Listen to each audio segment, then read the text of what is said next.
Good morning and welcome to Coffee with Betsy. And you saw me start the video. Yep, we're doing McDonald's again. And you have a little bit different view of the park today, but it's still the park here in town. I want to show off my beautiful necklace. This was a necklace I won in a raffle, fundraiser raffle. And I've had it, I don't know, probably a year now. It's so beautiful and it just goes perfect sometimes with my attitude. And I can see my hair is going to fly away today because, oh yeah, it's a little windy again.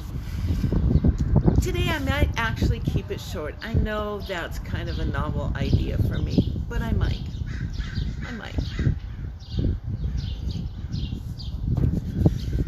And yeah, I'll probably sip a little more coffee than usual because one of the things that I have been experiencing for the last few years is dry mouth. I have, even switching medications, I don't see any correlation. It's just dry mouth.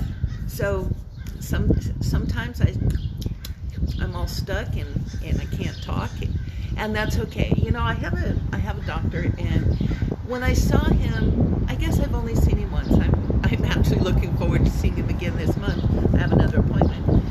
But when we talked, he said, I want you to write your story before you come back next time for your next appointment. And I said, yeah, like that's going to happen. And I realized, you know, yeah, that's really not going to happen. But what I have discovered, since I don't do the dexterity part well, but I can sure record to nobody's business. So have I started on my story? Yeah, no. It's a little bit of both. It's really going to be a lot of both, because if I go back over my journals for the last few years, because I had some things that were so awesome and so crazy going on, I literally journaled them just to make sure I wasn't going nuts. It's been a wild ride, and it's been so wild, I guess. A friend asked me, and yeah, we have friends on Facebook, and we have friends that we have coffee with. This is a friend that goes back a number of years, and I'm trying to think, you know, wow.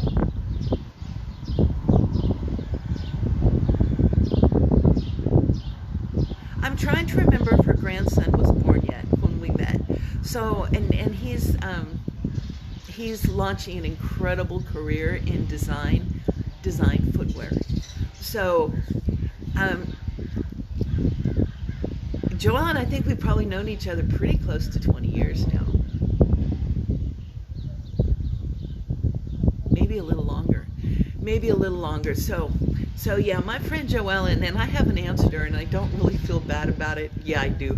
I meant to sleep last night. Oh yeah, and I don't have my sound turned off, so who knows who's going to come visiting today. But she asked me a very pointed question yesterday. How did you get involved doing this? I thought that was a really good question, because my standard answer, and all of a sudden that made so much sense too. My standard answer is, I don't know, it just happened. Well, sort of. I have been a seeker for, at least since high school. I know there were answers that I could not find even in high school.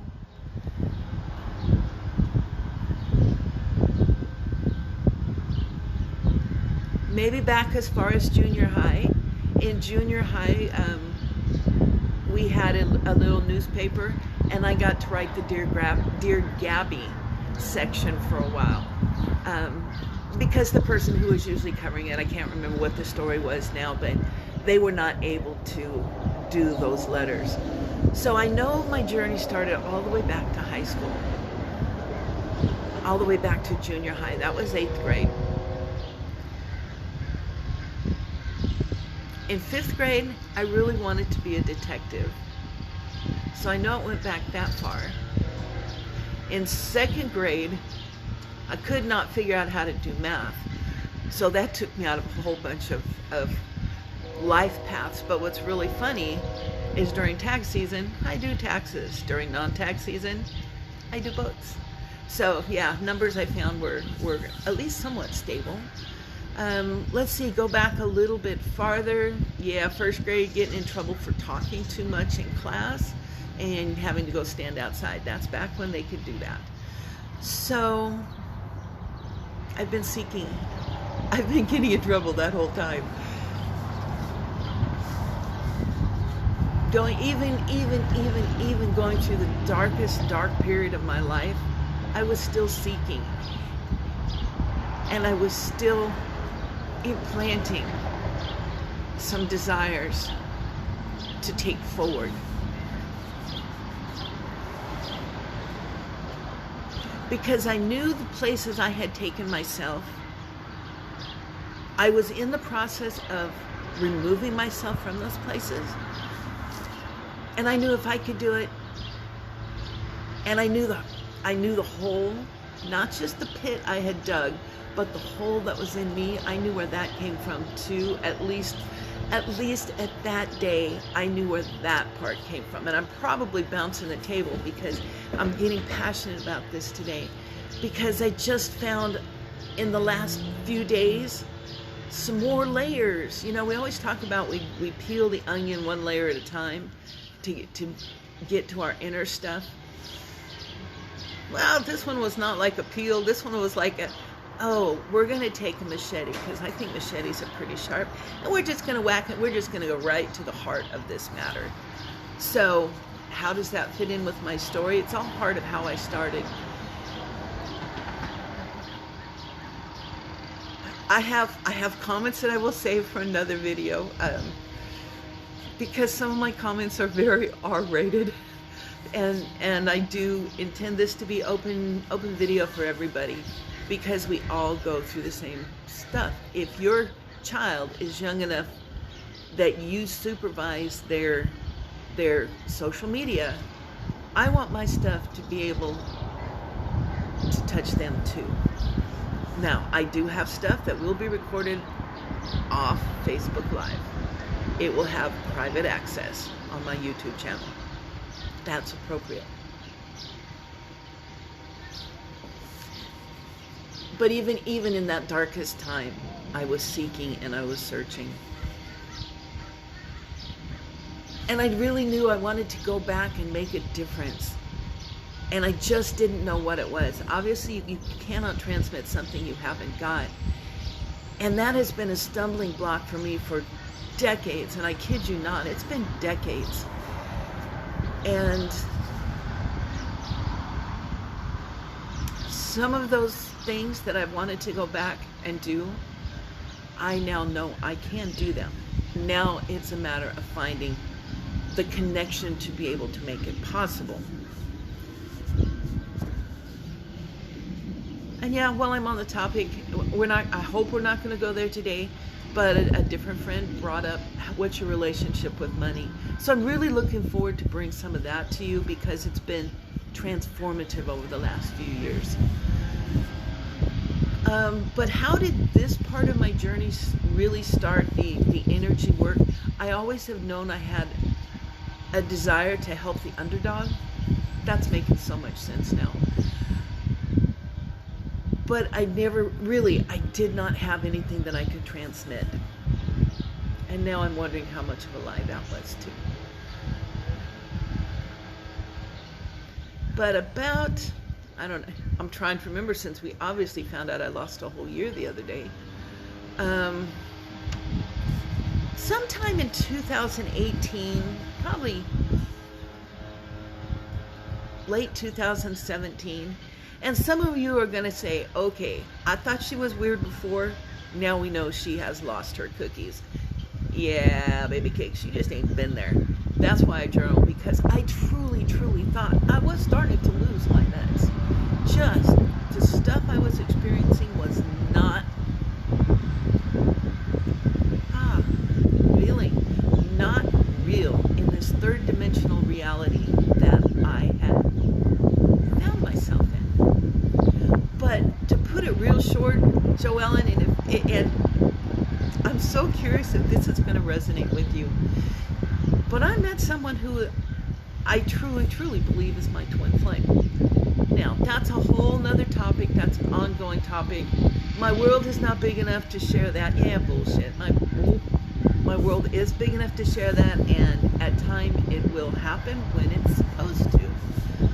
But what that did was that almost put me in a slingshot and propelled me out into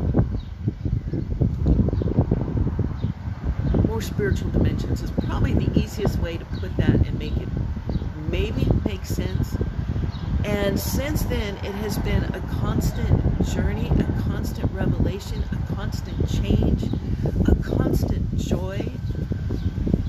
Am I with my twin flame? Nah. Am I ever going to be? Yeah, probably not. By choice.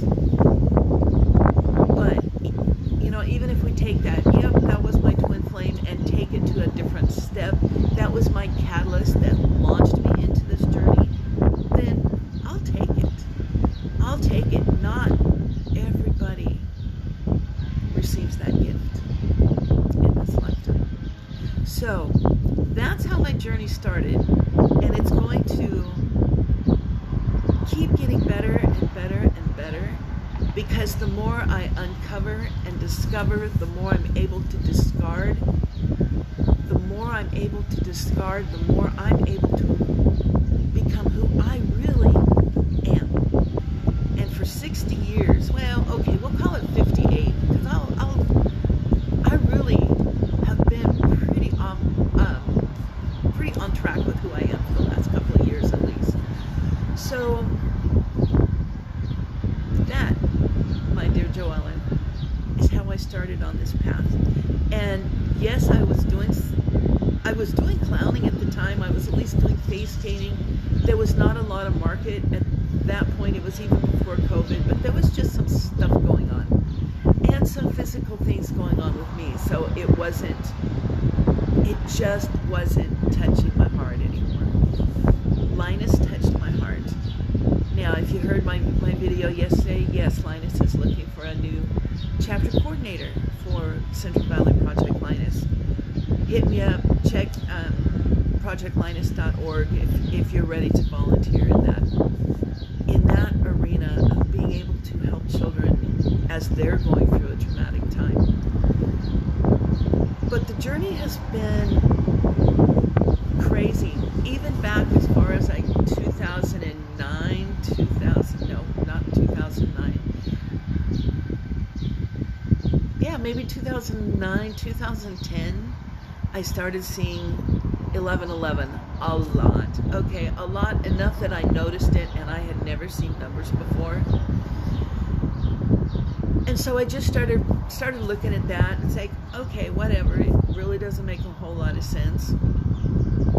Now it makes a whole lot of sense. So really, gang, if you're seeing those repeating numbers, 1111, 555, 43, it doesn't matter. You will be aware if you are seeing those numbers, any number that comes up on a regular basis for you. If you find coins a lot, if you find feathers a lot, those are all some of the little synchronicities that the universe sends.